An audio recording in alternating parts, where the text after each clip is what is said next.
This was not the image that I had in my mind when I thought about the prophet's first pastor. Did Davis's Louisville and Jeffersonville churches also host meetings of white supremacy? Were his sermons loaded with principles of the Ku Klux Klan?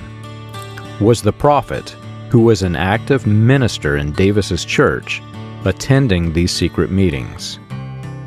These questions led me to think about some of the prophet's very negative statements about civil rights leaders, such as Martin Luther King and President John F. Kennedy.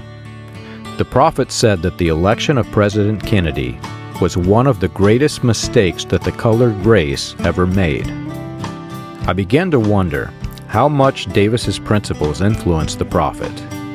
I decided it was time to focus my research back to Jeffersonville. If Davis had left a trail of criminal activity leading through several states, there was a good chance that his criminal activity continued in Jeffersonville. I found a series of articles in the Jeffersonville Evening News from October of 1930 describing a huge gospel tent at Warner Park near Spring Street in Jeffersonville. Perhaps in an attempt to sway public opinion concerning his character, Roy Davis held several revival meetings claiming to be a converted licensed spiritualist medium who converted to Christianity and began to expose the tactics used by mediums and spiritualists.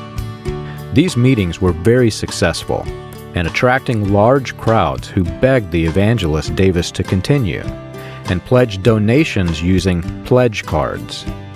Local Jeffersonville pastor and former mayor's son Ralph Rader joined the tent revivals and continued working with Roy as the meetings outgrew the tent and began using the Jeffersonville Knights of Pythias armory instead. During the meetings, it was claimed that Miss Belle Eakin was healed of being crippled.